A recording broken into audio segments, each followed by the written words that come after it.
I've been with Twin City Fan Companies for coming up on 21 years. I started at Twin City Fan in 1986. I really like it here. I like working here. There's never, ever a dull moment. I've been with Twin City Fan for 10 years this year. I started with Twin City Fan in 1990 on a night shift. I was a senior in high school. I came in off the farm as a young kid at 19, started working here. I think I've been blessed working here. They've been very good to me. The berries have been awesome to me. I have nothing but praise for the whole company.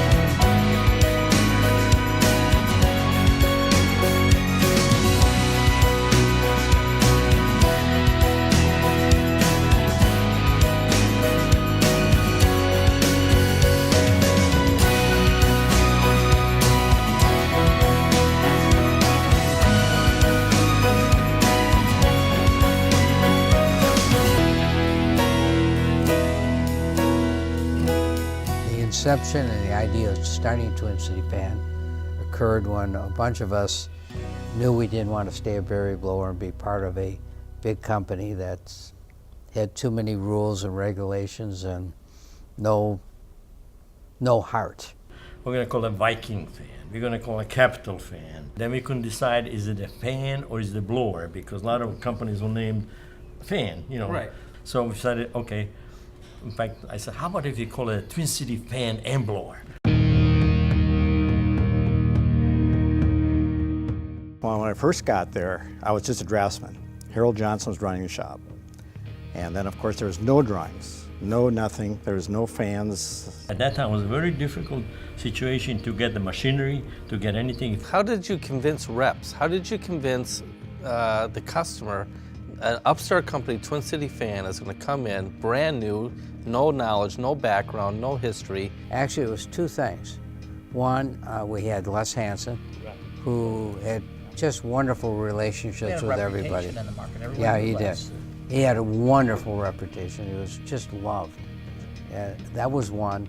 And two, all the other fan companies were out anywhere from 18 to 26 weeks, and everybody was desperate.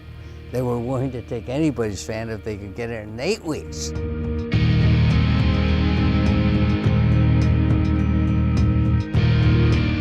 Which was really a big deal for us at that time, 54-inch.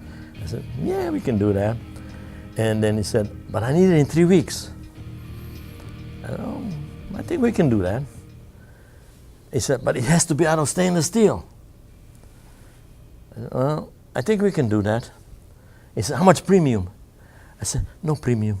Just give us the money in advance so we can buy the stainless steel. I started the same year Dad did. So I started working, Dad came in January. I came that summer of 1975. We couldn't afford to print catalogs, so we printed right. individual sheets, and he had to bind them together. Yeah, it was our first catalog. We couldn't afford to get a perfect binding on it.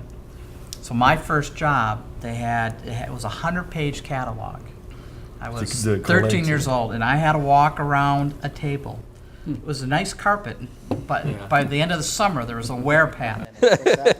At what point did you decide, okay, I think we need to build our own manufacturing plant, our own office? You moved to Casoto Avenue. What facilitated that? You outgrew the Murphy warehouse, and you felt it was time to invest and build Casoto. 1979. We built Casoto, we built 75,000 square foot, 76,000 square feet. On a dump.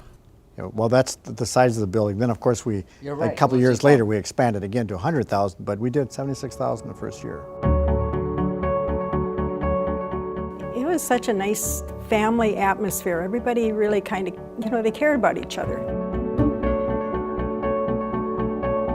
We find out what they need, and we take care of them, and that's why our product has expanded so much.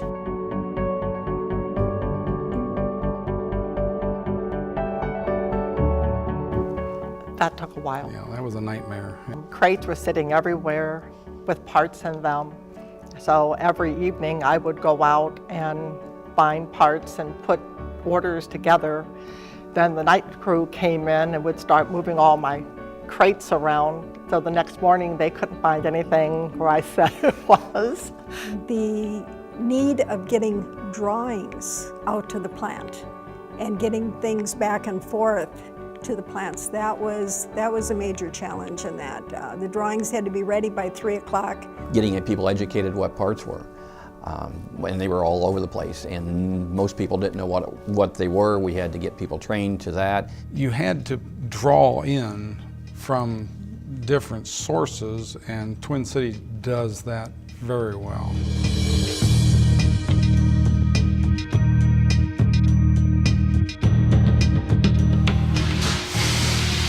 South Dakota people are really ambitious, and they are go-getters. Everything was new for me. I mean, I didn't know what the scope of, fans were for whatever we used them for. I mean, a fan to me was something that blew some air at me when I was hot. When I came up here, I think we were in 5 different buildings. We had production in 3, and we had storage all over town.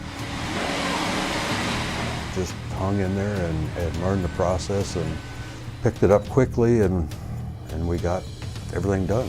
It's been amazing what's transpired. Well, I think a lot of it starts from the ownership of the company into the management structure that's in the company and the goals that are set. We want to be number 1. They give you the education, they give you the opportunities. They want the employees to succeed. Well, the growth of the company is at least somewhat based on the amount of money that goes back into the company. So we continue to try and bring stuff in-house. We try and continue to create new jobs, and we try to do it so that we can build the best product underneath our own roof. Some of the things that we can do today is just phenomenal compared to what we were capable of doing 20 years ago.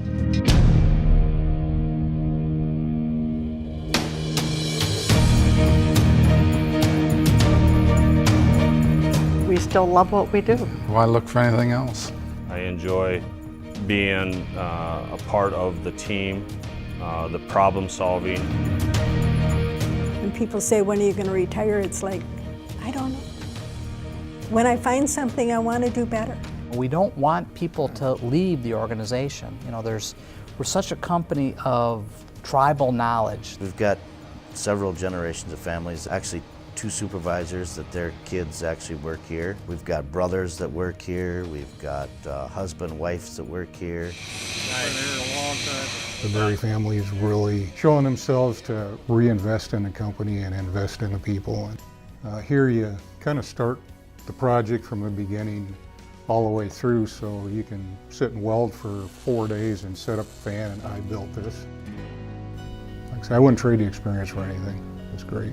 When you keep getting feedback that you're appreciated, you work hard.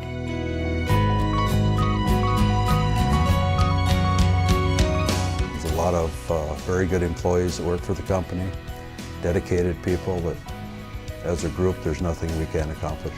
I know people all over the world.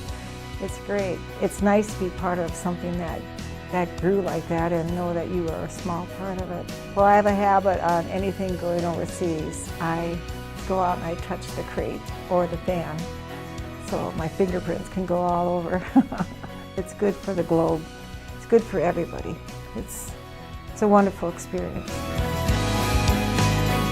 There's a sense of loyalty. It's a sense of we're not just a company that are hiring people to get a job done. We're a family. And families are dramatically important.